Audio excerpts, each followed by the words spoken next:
channel. My name is Zahratul Yusfa. I'm from Faculty of Economics, State University of Medan.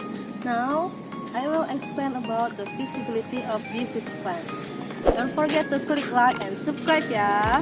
Check it out. Studi kelayakan bisnis. Yang pertama, apa itu kelayakan rencana bisnis?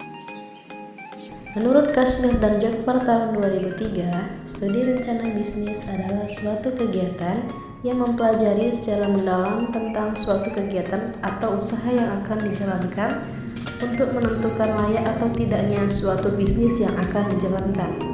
Nah, dari penjelasan tersebut, kita bisa mengetahui bahwa dengan perencanaan bisnis yang matang akan memberikan rasa percaya diri dan juga menentukan bisnis yang akan dijalani berhasil atau tidaknya di masa yang akan datang. Yang kedua, apa sebenarnya manfaat dari kelayakan rencana bisnis? Yang pertama ada bisa memahami peluang. Dengan menjalankan proses studi kelayakan bisnis, kita bisa menemukan jawaban apakah bisnis yang akan dijalani benar-benar prospek ke depannya atau hanya akan membuang waktu, tenaga, pikiran, dan modal saja. Yang kedua, menguji konsep bisnis. Studi kelayakan bisnis akan menguji sejauh mana konsep bisnis yang akan dijalankan, terutama saat menghadapi masalah. Yang ketiga, menambah kepercayaan diri. Seperti yang sudah dijelaskan, bahwa studi kelayakan bisnis memiliki manfaat untuk menambah kepercayaan dalam menjalankan suatu bisnis.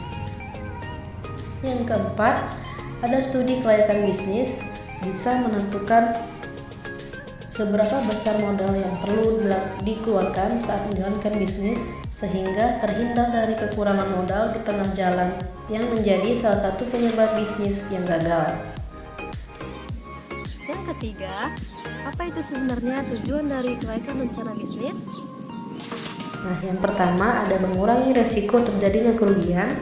Yang kedua, memudahkan perencanaan ke depannya. Yang ketiga, memudahkan dalam pelaksanaan kerja. Yang keempat, memudahkan dalam pengawasan bisnis. Yang kelima, memudahkan dalam pengendalian bisnis. Yang keempat adalah apa sebenarnya resiko dari kelayakan rencana bisnis? Yang pertama adalah kerugian. Ini adalah resiko utama dari kegiatan berbisnis. Rugi adalah hal yang ditakuti oleh para pelaku bisnisnya sendiri.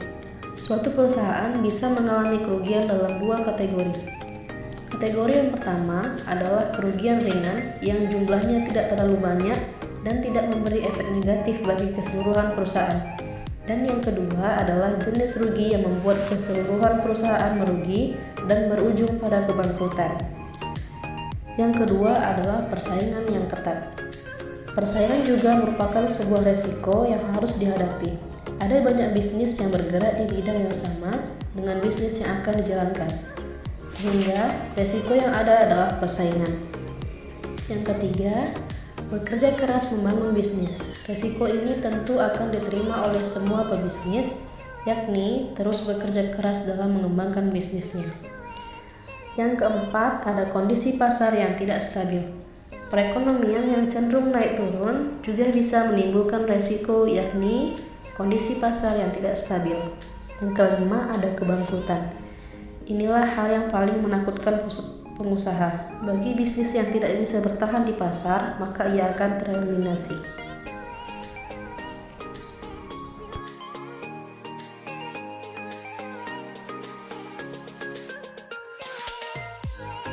Okay, I think it's enough. Thank you for watching. Assalamualaikum warahmatullahi wabarakatuh.